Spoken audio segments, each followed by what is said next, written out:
Hi, quality people. Welcome back to another quality episode of Faith and Beyond. Before we get into today's video, make sure you like for the algorithm. Like for the algorithm. Today, I have my unbiological sister here. Hi, Taylor. Hi. Yeah, she's here with me today. She came to visit. She just graduated nursing school today, so give her a round of applause in the chat today. How do you feel? Thank you. How do you feel about I that? feel accomplished, successful. All of the endeavors I tried to have over the past year have just come into fruition. So just walking in the destiny that God had for me, I feel like. Yeah, I'm very proud of you. I know it was hard, but you're there, and I can't wait to see what else you do. Thank you. Now for today's video, we're going to do something a little different than what we usually do for Faith and Beyond. Instead of me interviewing you, we're going to be reacting to some interesting topics today. As you can see, we are going to be reacting to women in the workforce, which is something you can relate to now since you have been working in the nursing industry for a little bit and you've been around other women in the workforce. So that will be interesting.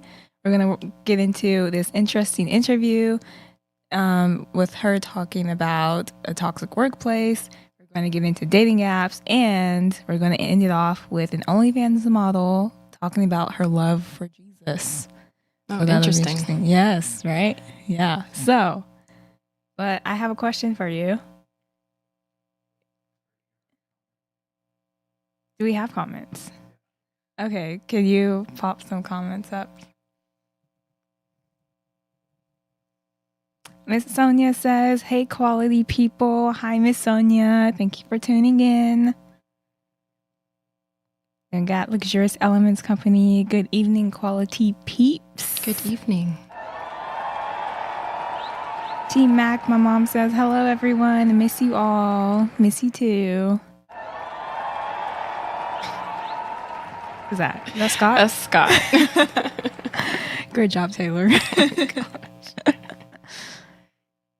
Hello to my other daughter, Taylor. So proud of you. Thank you, Miss Tarva.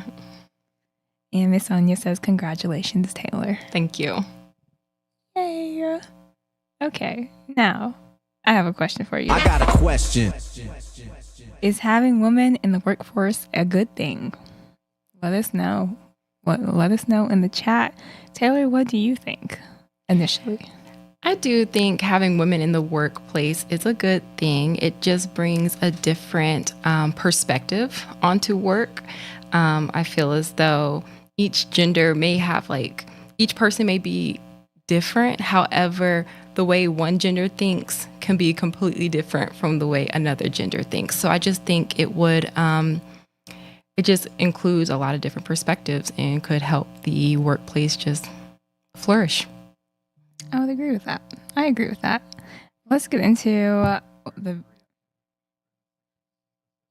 Oh, okay. Well, yeah. I would say it's a good thing too, just because I agree with what you said about perspective, because men and women do look at things differently. Men and women do look at different problems differently and how to solve those problems differently. So yeah, I think I would agree that it would be a good thing. I think the only way that it wouldn't be a good thing is if it involves strength.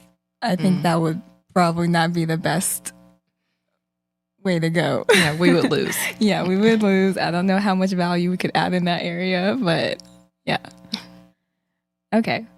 Yeah, let us know in the comments what you guys think of that question. We want to know. Until then, let's move on to the next topic. So Sage Still speaks about toxic workplace. So Sage Still is or was an ESPN commentator, she was a sportscaster. So she has this interesting interview with Megyn Kelly talking about her experience with ESPN and working with a woman in the workplace. So let's get into that. let's just spend a minute on life at ESPN, because my impression in knowing a few women sports reporters is, I mean, most of these female journalists in the sports world, they are cutthroat. I mean, I don't know if it's because it's a male-dominated industry. News in general is kind of cutthroat, but Yeah. and especially for women, but especially for some reason in the sports journalism field. Was that your experience? Has that been your experience? Yes. And it's broken my heart. Yeah. Yes. I mean, Yes. listen, I'm so tired of sugarcoating things, Megan. It's like, it's probably my biggest disappointment on my side, or I guess our industry as a whole. Especially because as women, what do we say? We talk about the men all the time, and we're always like, and they're keeping us down and the glass ceiling, and we do it to ourselves half the time. And to me, it's inexcusable. So I remember when I got to ESPN, and I was so excited because there were not many, but a couple of other on-air women who had children. And I just wanted to pick their brain. One in particular, I wanted to pick her brain because how do you do this on the national level with little kids, And she wasn't having it. Really? I was very clear, like, you're not on my level, next. So I was like, sorry. One of the people that I kind of idolized for so many years too, watching from afar. That happened many times. And I felt so alone, because in general in sports, I mean, you don't want to rely on the men early on in my career. Pause it. So, question for you, Taylor. Since you work with a lot of women, have you come across like asking older, more seasoned nurses or older women in general advice on something like related to life, and they shut you down? Or have you found them to be helpful? I feel like the people that I've come in contact with, they've all been helpful. I haven't had anybody just outright say, oh, you're not on my level, like they did in this video, and not want to offer any type of advice, because I feel as though at least the units I worked on, all of the women pulled together in order to kind of like just help each other out, no matter what it was. Mm-hmm. So personally, I have not. Mm-hmm. Hopefully it stays that way. Yeah, hopefully. Okay, continue. Or advice or help, because you're assuming, especially when I came out of college in 1995, that they don't want you there anyway, which wasn't the case. It's just kind of what's taught to you, the assumption. It was the case with some, but I don't want to put everybody in that basket. But you're supposed to be there for each other as the women until you are, apparently. And it just was another level at ESPN.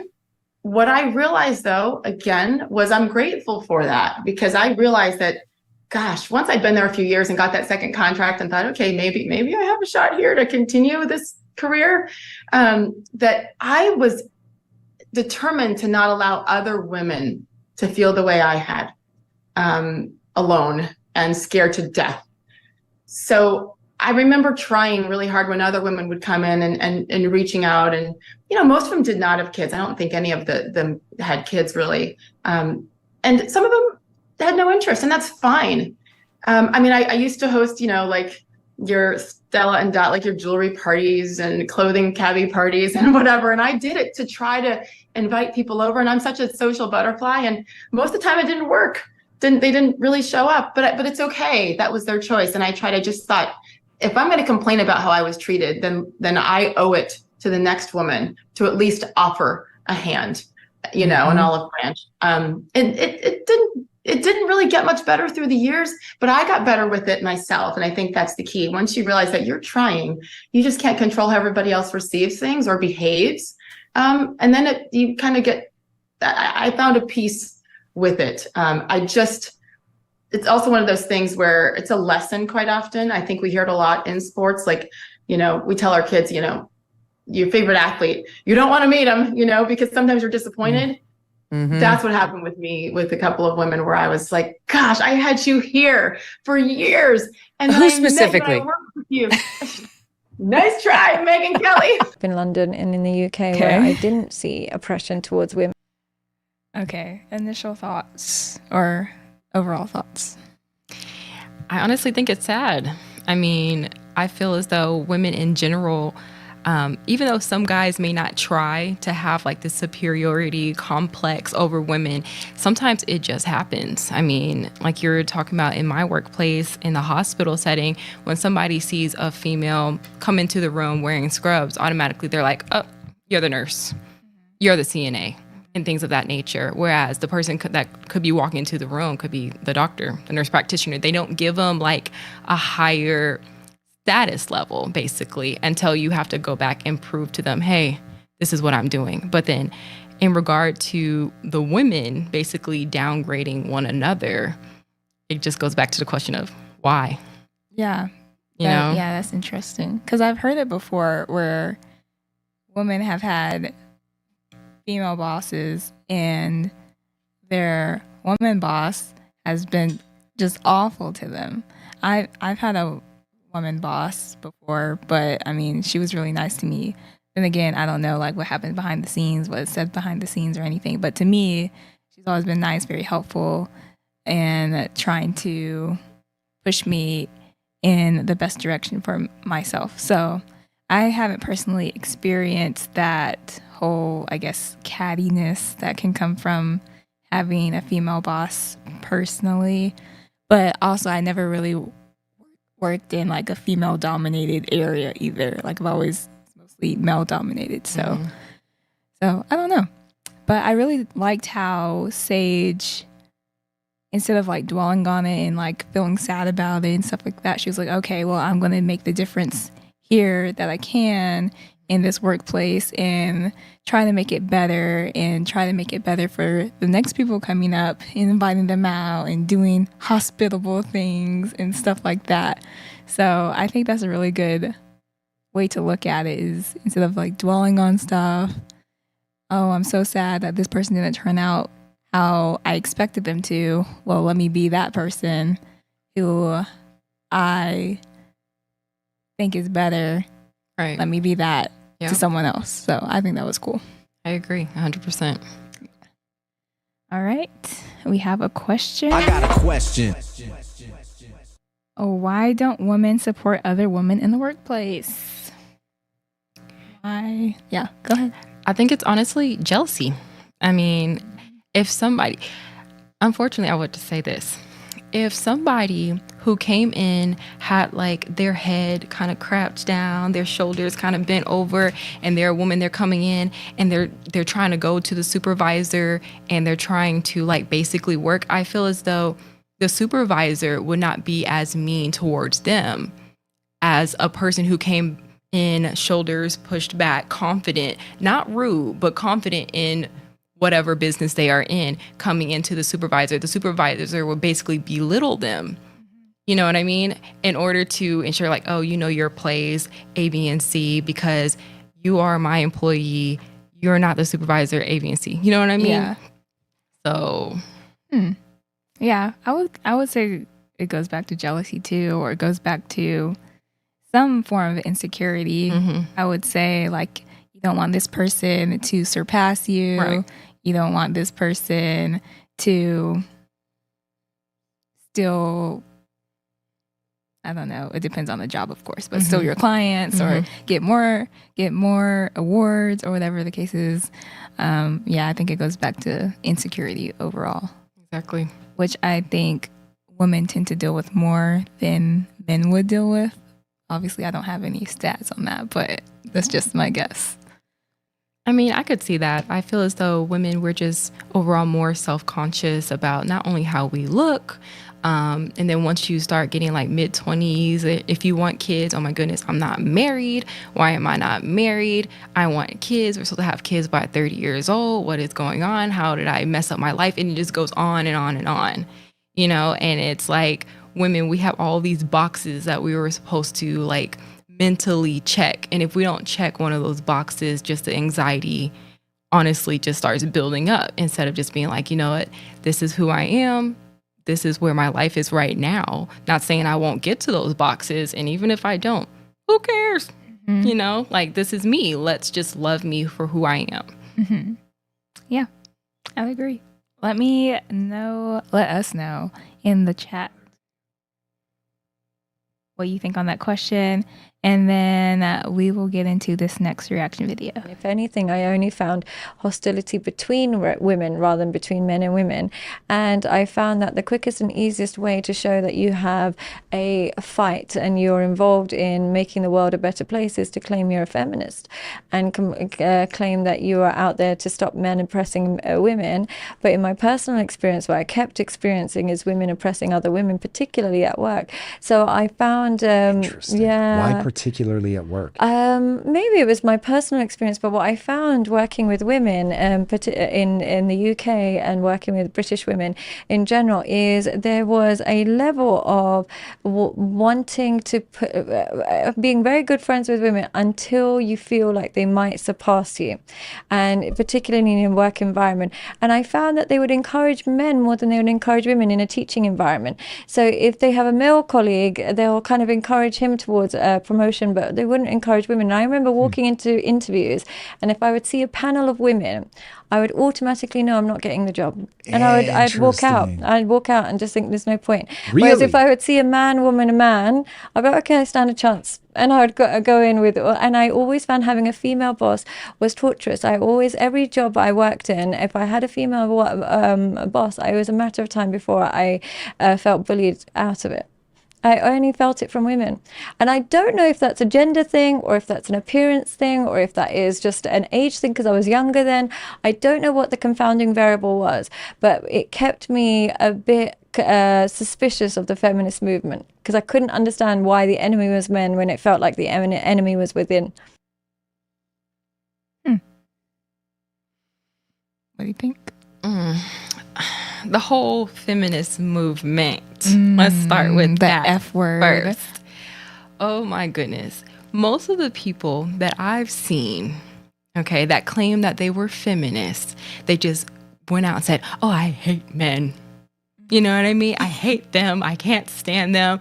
Hair colored a certain way. And, oh, I can't stand men. But they'll be out here with different signs and everything, basically saying, oh, we are being suppressed. But are we? Are we being suppressed? Or are you just not making it up? Because there's obviously some discrepancies within the workplace between men and women. But are you doing everything in your power to surpass those discrepancies in the workplace? Or are you just focusing on the fact that you hate men and you are being suppressed? Yeah, instead of focusing on what you can do and what you can control, you're over here focusing on and thinking that men hate or that you hate men and your attention isn't where it should actually be. Exactly. Yeah. And the other aspect of the video when she was talking, it's kind of what we were saying earlier. Women being intimidated by other women who have a level of confidence and the level of work skill that would allow them to elevate in whatever job that they are in. And as soon as you see that, as soon as certain female supervisors see that, they're automatically threatened. They don't want anybody to basically go higher than them in whatever they are doing. It just stems to jealousy. And it shouldn't be like that because it's like, I feel like no matter what gender, race, what you look like, you should always be trying to help the other person in whatever way that may look. Yeah. I would say that. Yeah, I agree. Okay. Miss Sonia says my immediate supervisor is female and she's a phenomenal leader and teacher. That's great. That is really good. Positive experience we see. That's good. Okay. Let us move on to the next topic.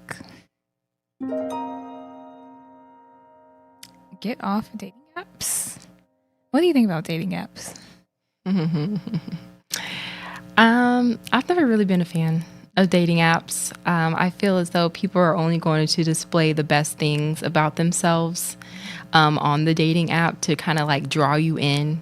And once they draw you in off of all of the positive aspects of your life, once you keep talking to them, it just goes like, left. Oh, right. Wait a second. Red flags. Yeah. I would agree. I think that's a good point that you said that is just pretty much a highlight reel of your life, trying to reel them in. Yep. And then they take a bite and you're like, whoa, wait a second. Right. Wait a second. I don't want that. Okay, let's get into the reaction video for this.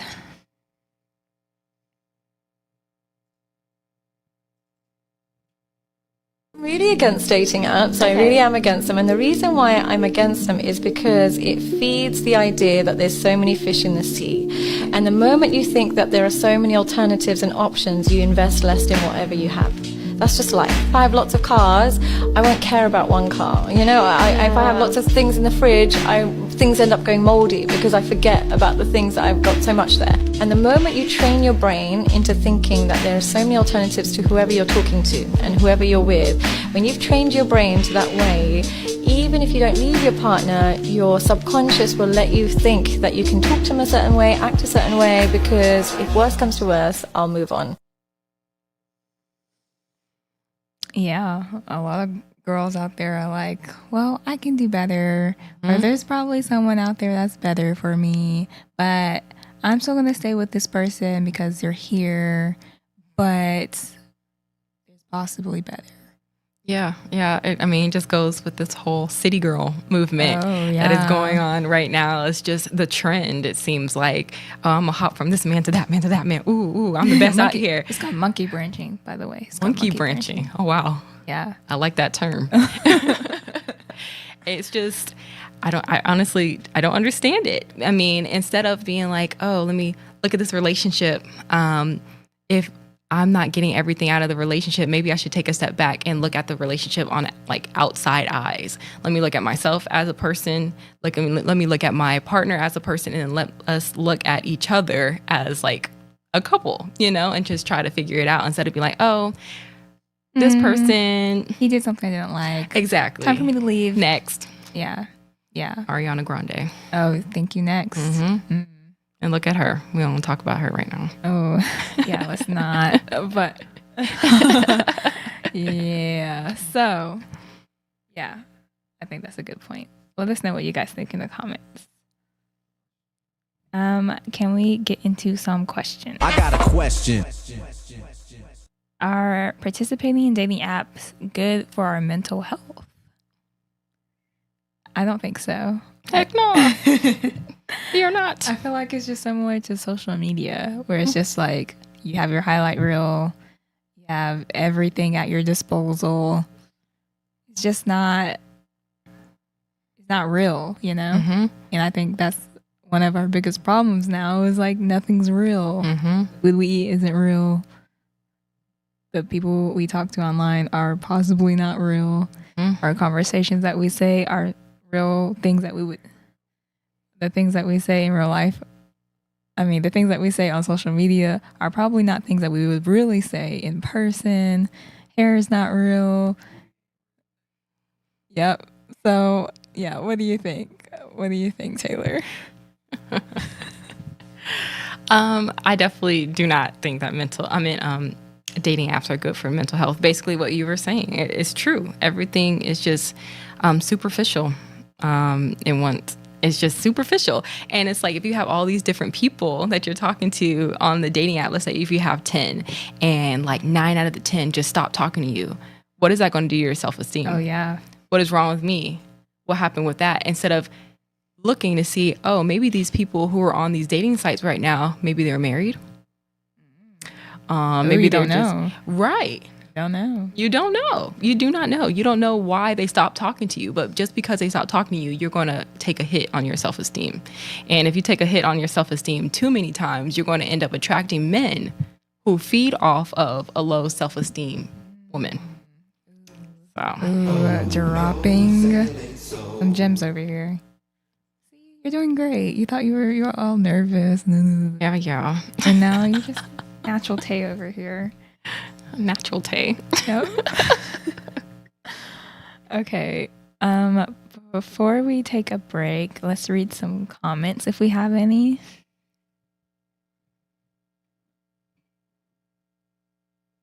Miss Sonia says, depends on the household setup. If kids are in school and mom is available to work, then work. Okay. She also says, one of my male friends got a date through a dating app. It didn't go well. He takes a good photo, but is less impressive in person. Get him. Unfortunately, his date didn't feel any chemistry. I wonder what his profile looked like. Man probably had some Burberry glasses on. Not the Burberry. You know. Taylor is very well spoken. What's that? From your husband. Thanks, husband.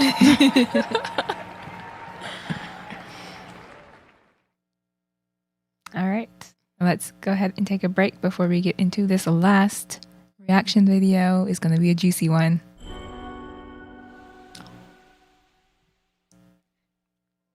So growing up in the church, I loved all of my youth leaders and youth pastors growing up. I just did.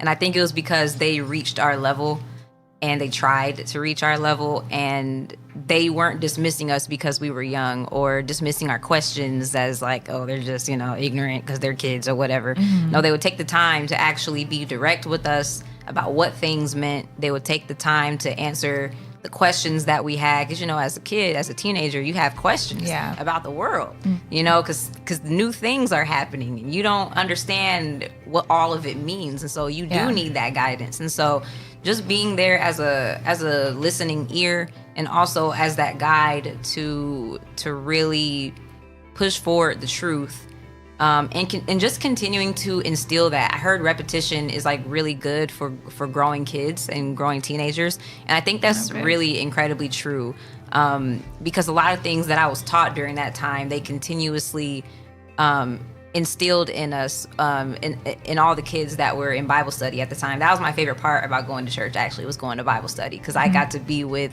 the youth leaders and everything. And so yeah, honestly, repetition, being direct, not being afraid to answer any questions that they have. Those are the things that I remember that they all did for us. And so I think that really helped with the foundation of my relationship with God that I have now.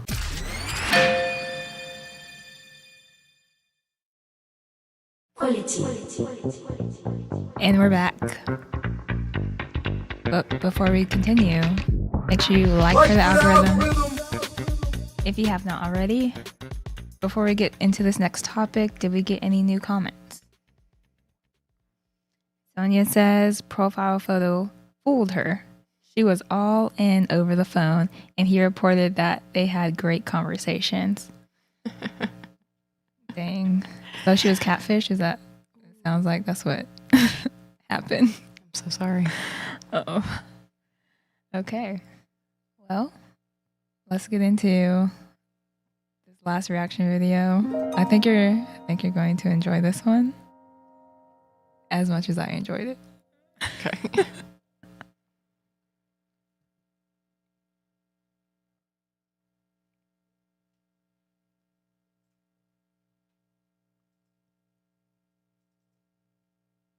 Do the 7 deadly sins have an impact on dating? Lust, greed, envy, sloth, pride, wrath, gluttony. Of course, they have an impact on dating, but I think the deeper it... Hold up. What's your answer to that question? Do the 7 deadly sins, I missed 7 deadly sins, do what? Do the 7 deadly sins affect dating? Oh, absolutely. Absolutely. Just start at what was one of them? He said lust. Just stop there. Your eyes start lusting for somebody else. Once they start lusting for somebody else, then guess what? Your actions are going to lust for that person, and you're going to devote less and less time to the partner that you have at the moment, because you're looking at somebody else and what you think they have to offer, but you don't know what they have inside. You're just looking at your, the physical appearance. So absolutely. All right, continue. Issue is the one underneath the surface, which Christy is kind of hinting at, is that we have an entire society that's upside down, and we're wondering why people are getting divorced more likely, why there's more self-deletion, why all these things are happening in school with the transformers. We're seeing all this stuff proliferate, and it's like, where is this coming from? As society gets more and more secular and removes God from everything, all of a sudden things go bad. All of a sudden there's more STDs, there's more STIs, there's more deletion of babies. All of these things are connected. So those are just the manifestation of said things. But I would also go back to something. You guys are all into fitness. You're a fitness instructor. If you know that eating in a caloric deficit, having the right amount of protein, being active creates certain results, most of us will implement said results. Can you for whatever reason? I just want to give you some background, Taylor. So I don't know. Do you know the guy talking? Do you know who he is? I do not. Okay, his name is Ruslan. So he has like a Christian YouTube channel, reacts to things in culture and gives his perspective on it. The lady in the red, her name is Lila Rose. She's really big on saving babies. So, and she's Christian also, so she gives like her Christian perspective. And then on the other side of the table, did you see the guy in the middle? He had like a bunch of tattoos. Mm-hmm. Okay, his name's Adam22, and his wife was the one wearing pink. So she did a adult video with another guy right after they got married. Bruh.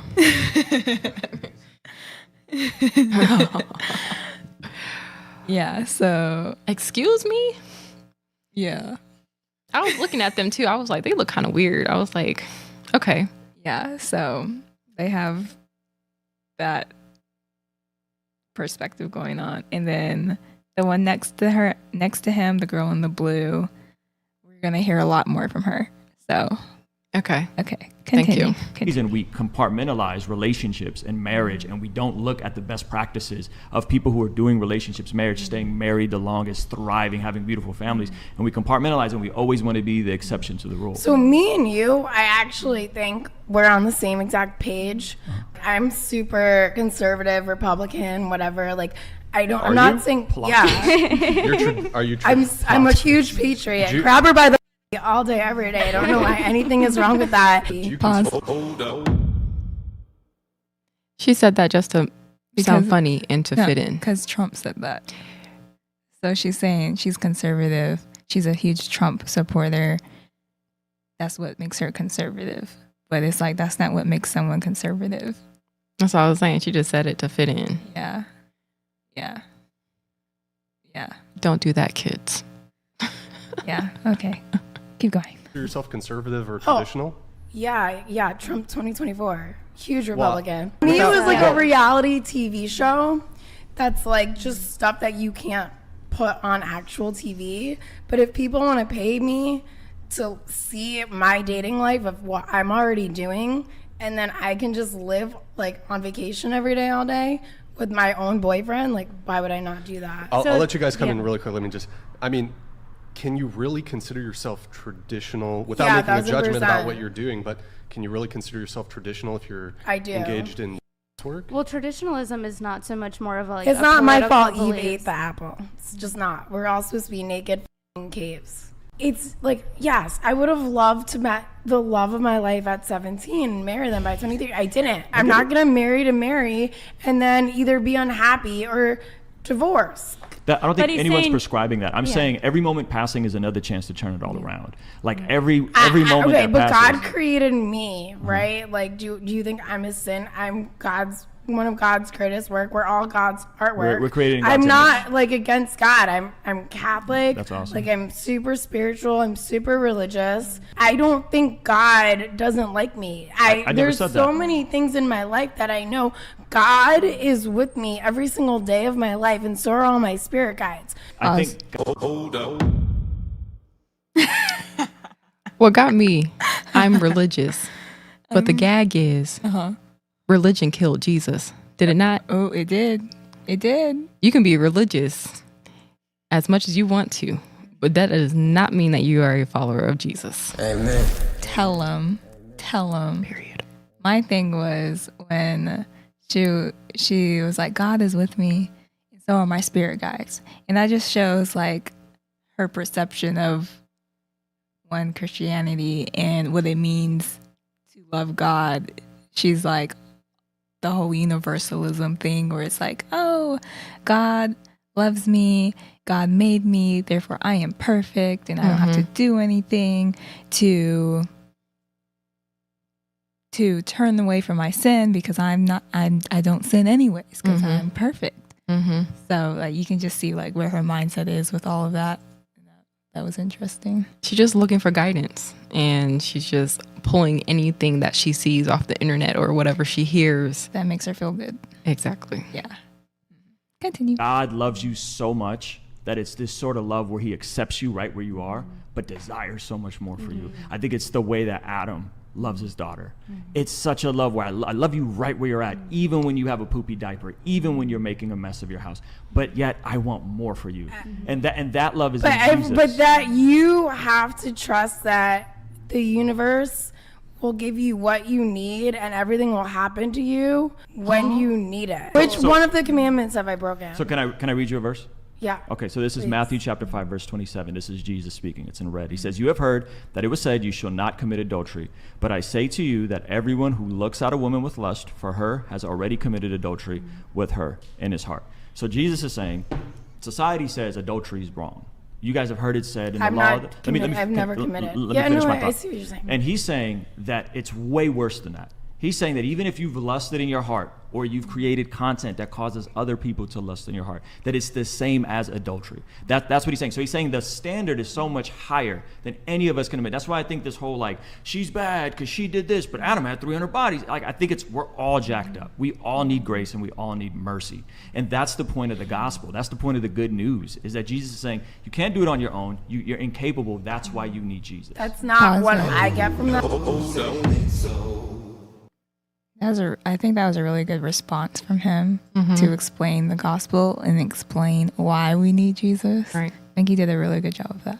Absolutely. Instead of like attacking her as a person. Yeah. Like, hey, we're all jacked up. We all need Jesus, who provides us grace and mercy that we all need and all look for. But people tend to go other places to try to find that. Exactly. Continue. Not at all. It's saying that if a man, I'm saying what it says too. If a man lusts elsewhere, that's when he's doing wrong. Right. So I'm not men lusting doing after wrong. you who are married. Men would lust after me, whether I had owned or I was a lawyer or I was a real estate agent, just because of how I look. That has nothing to do with me. But It has nothing to do with me. You got a thought, Taylor? Major side eye. Okay. Bombastic side Bombastic side eye. I am not saying it is a woman's responsibility to do everything in her power to make a man not look at her, right? However, men are visual beings, okay? So even in the video, you have a crop top up here. Okay, you have your cleavage coming out.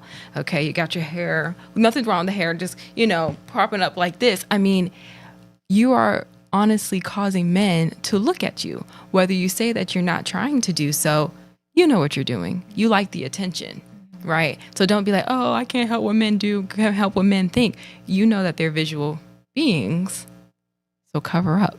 Yeah. Be modest. Yeah, they're not going to like that one, Taylor. Not going to like that one. That's not my business. Continue. Oh, okay. Miss Anya says, spirit gods, nonsense. She is deceived and the word is not in her. Not at all. You can tell. You can tell by the fruit. Scott says, she is the religious who sins repeatedly because Jesus died for her sins. Like Taylor said, she's just trying to fit in. Yes. Yeah. She's feeling convicted. You see on you do see it on her face where she's like, no. Yeah. She's trying to fight it. Yep. Could you run your business? Sorry that God made me look this way. God made me look like this. Could you run? That has nothing to do with a man lusting after me and their decisions. I cannot choose their decisions God for did them. make me so good looking. It's not my fault God made me hot, dude. It's not my fault. Christy, I don't think anyone's saying any of the stuff you think we're saying about you. Okay, God sure. speaks through people. Okay. It's possible God may be trying to speak to you through Lila, who's married with kids. You said that's something you desire. And I think you're doing a lot of projecting of what you think we're saying, and we're not saying 95% of what you think we're saying. I actually think the opposite. I think she's just I think kind of you guys coming are from, projecting on me. And I think everyone just has their own opinion. I think we have all the same beliefs. I think and Lila- you're projecting on me because God of my loves job. everyone. I think Lila just Jesus coming loves from- you. And I think like you're kind of projecting your path on me. And my path is completely different than that. That doesn't mean I don't have a godly perspective or connection or anything. Yeah. So I have a don't question. project I've it got on a me. question for you two, maybe you three. Is it a sin to shoot porn? Is it a sin? Yes, Yeah. it is. Which commandment is that? Sins, I just read sins. it. Wait. Well, Sins can be forgiven. You just go to church. Of course, they can be. But- Thank No, God. pause. No. Sins are not forgiven just because you go to church. That's not how it works. That's not how it works. It's not. And if you do a sin over and over and over again, and you just be like, oh God, I'm sorry. Are you sorry? Are you really sorry? Right. Like, are you truly repenting, or are you just trying to say it just to get it off of your chest? And I mean, whatever is on her, okay, whatever demonic 'Cause, like- spirit is on her is getting agitated. And you can tell Yeah, you by her can. facial expressions, her body language is changing. And Getting irritated. she's getting super irritated. Even the dude beside her, I was looking at him's eyes over here like this. Yep. You know, like when people start preaching anything Jesus or Christianity based, like I said, whatever like demonic spirit that is attached to that person, it just starts getting riled up. Yeah. And like, just to talk about the spirit guides for a second, like a lot of people are into like that stuff and they think, oh yeah, my spirit guides, like I have the good spirit guides. But really, spirit guides are just demons. And they don't know that. So hopefully this conversation, this talk seeps into her. Yeah. I really do pray like it's a seed planted and she wakes up from whatever lifestyle that she's in for real, because it's not it. Yeah. I'm a sinner. And I actually don't think it's a sin. I'm just shooting a reality show with my boyfriend that people are paying for. By reality show, do you mean like what do you? People are paying to see what me and my boyfriend, he's not my ex-boyfriend, but me and my boyfriend were doing behind closed doors. Yeah, but course. don't you need to like, if you're trying to be a godly person, don't you need to make No, an effort no, to no, stop but if sinning? you're, how am I sinning if I'm only hooking up with one man But and here, we're it's talking true. about And monogamy? let me just and it's explain, my because I boyfriend. think it can be maybe confusing, especially our society's so and like sexual objectification is everywhere. It's in advertisements, it's in movies, it's everywhere. Looking at or making is a sin is because of lust, and you're either in. I'm not in. I'm in Let me OnlyFans. just finish really quick. And you're either intentionally creating content to get someone to masturbate and lust, or you are doing the masturbating and lusting. They're already And doing that. The reality is, like the design, like God's design, is for unity and procreation. It's for unity between two people to be emotionally bonded, pair bonded, in I love, was very connected, emotionally bonded and then with in him addition to be able to because he was bring my life into the boyfriend. world, because sex can do that. And one of the reasons, Ruslan kind of mentioned this earlier a little bit, but one of the reasons the statistic hasn't been shared yet at this table, but there's 2,500 abortions a day in this country. And so people get pregnant because they're having sex when they're not committed, and then they choose abortion. So it leads to all these other problems. Yeah, it's not what I'm doing at all. Is a sin doing the with my way boyfriend. the way is drugs. The cocoa leaf is not a drug. They use the cocoa leaf in South America. You can make tea with it. The moment you take it and you add all the gasoline and all the other junk to make it cocaine, that's the moment it becomes a sin. And I think comparing to drugs totally makes sense, because it's like I've been able to be a person throughout most of my life where I could have a couple drinks and I just don't have this like strained relationship with alcohol. I've also gone through periods of time where I was getting drunk every weekend and it was clearly having a very negative impact on my life. And I have friends who've died or, ended up in the hospital and stuff from doing drugs. Myself, in 2 points in my life is something that I've never really struggled with in any way. I've always had this like completely kind of take it or leave it attitude. I've never like yearned to be seeing it when I, didn't have access to it or anything like that. But I have known people throughout my life who clearly had some kind of weird relationship with, where they needed to see it on some kind of consistent basis. So it is hard for me to imagine somebody having that sort of like unhealthy relationship with it. But you know, I smoke weed. I know people who've basically kind of ruined their life because of smoking weed. I know people who've ruined their life because of alcohol. And so I don't doubt that there are people that have, you know, terrible consequences from. It's just I don't think that is necessarily the problem. The problem is people with mental illness or with some kind of hole that they are trying to fill through porn. And obviously that alone is not going to help people to, you know, stop their addiction to porn. It's just like anything you make, if it's good enough, whether it's So how he said people are trying to fill some sort of hole with porn. Yeah. Is there not a hole that's trying to be filled by doing those sexual acts? You know what I mean? There is something that they are missing, whether it is some sort of like relationship with mothers, parents, siblings, whatever, that is causing them to feel void, right? Which makes them want to have like a whole bunch of sexual encounters in order to feel like needed, you know? So I would say even bigger than that, like besides family or whatever. I think it goes back to my last interview with Miracle, where she said there's a God-sized hole in everyone. So really, instead of going to adult videos for that fulfillment, if they seek to God and seek His ways, they would find way more fulfillment. Yep. And then going to that. So yeah, I agree. And then also going back a little bit to what the OnlyFans model girl said, where she was like, well, everyone's doing it. Like everyone's participating in some form of lust or whatever. I guess my response to that would be, well, if you say you're a Christian and you say you follow God and you say you go to church, you should know we're supposed to be consecrated and we're supposed to be completely set apart from the rest of what everyone else is doing anyways.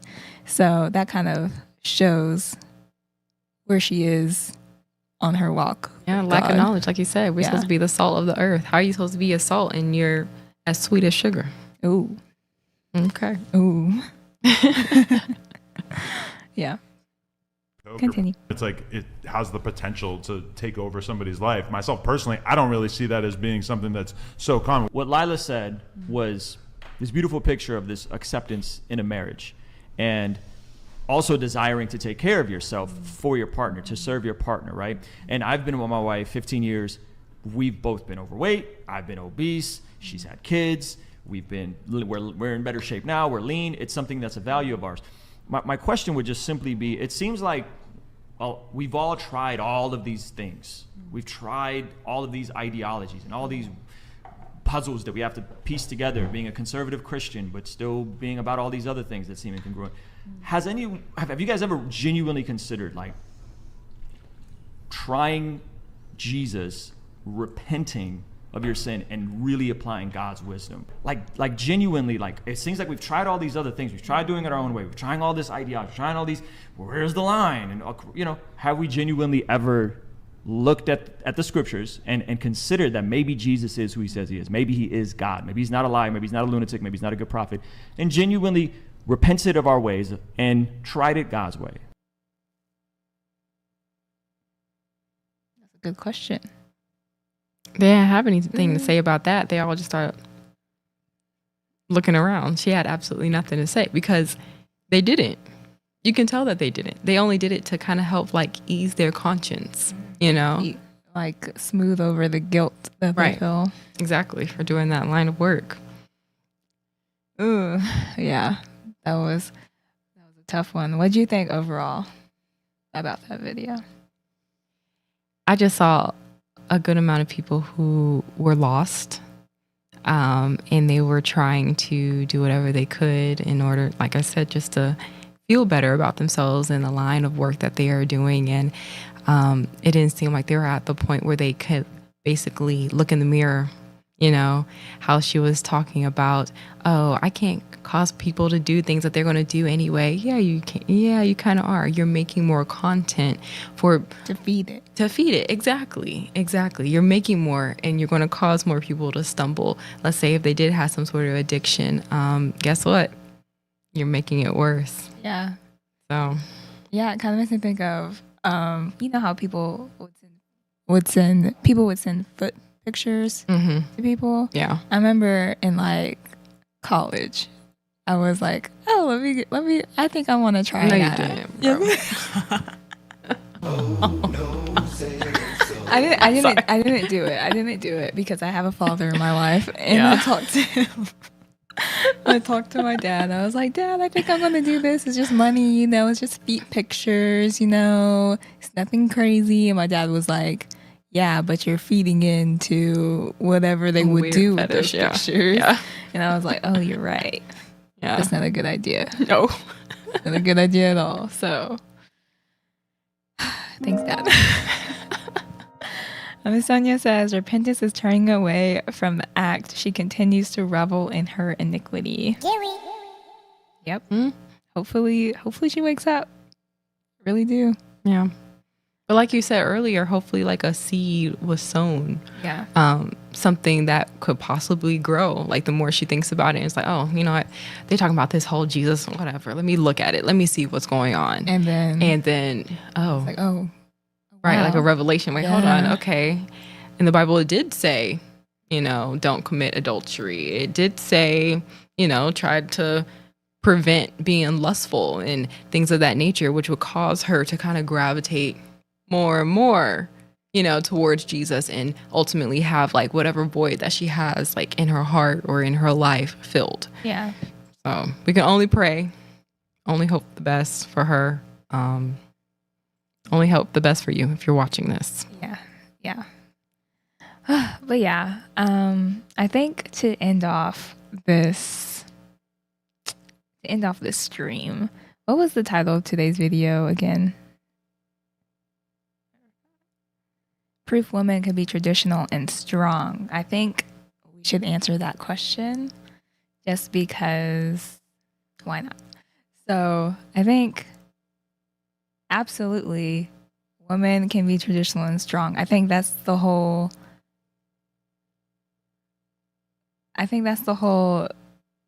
thing about being a traditional woman is that you have to be strong because you have to be selfless, and to continuously be selfless and continuously put others before yourself and make sure everyone else is good, you have to have a level of strength upon yourself. So no, I agree. I mean, I definitely feel like you can be vocal. Okay, you can be vocal and say what you do not do and do not want. But like for me as an example, I would say I'm pretty strong. I'm very headstrong. However, I am married, right?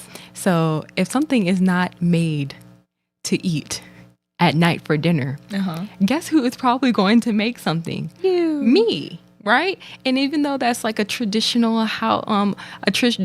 wife's role, I do it. Why? Because we have different characteristics that are basically indwelled in us at birth. There is power in being feminine. Right. There is power in that. And the more you embrace that, the more basically the stronger that you get, instead of being like, oh, I'm not one of those women. I will never cook for my man. Why? Why not? Yeah. Like you're kind of belittling yourself by saying things of that nature, in my opinion. Yeah. I don't know about you, but like when I cook something and like I give it to Josh or whatever, and he's like, oh yeah, that's good. I'm like, yeah, I did that. I don't know. I felt like a sense of pride, honestly, not gonna lie. No, I feel that. Like I may not express it. I might be like this. Okay. But inside I'm like, yeah. Absolutely. Yeah. But yeah, the answer is yes. Women can be traditional and strong. Cool. All right. Before we head out, do we have any final comments?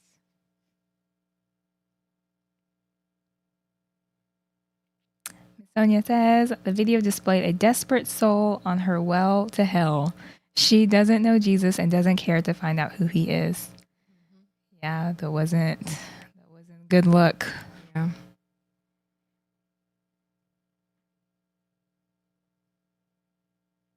All right, I think that's all we have. We are back. Oh yeah, here we have, yes, we have our schedule for the next few days.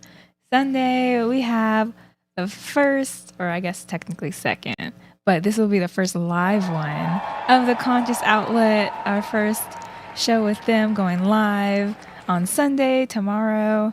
Then we have Monday, Profitable Conversations, and Tuesday, a Profitable Conversations. So it'll be a good one. Hope to see you guys there. I'll see you guys in the comments over there. And Taylor, thank you for coming. Thanks for having me.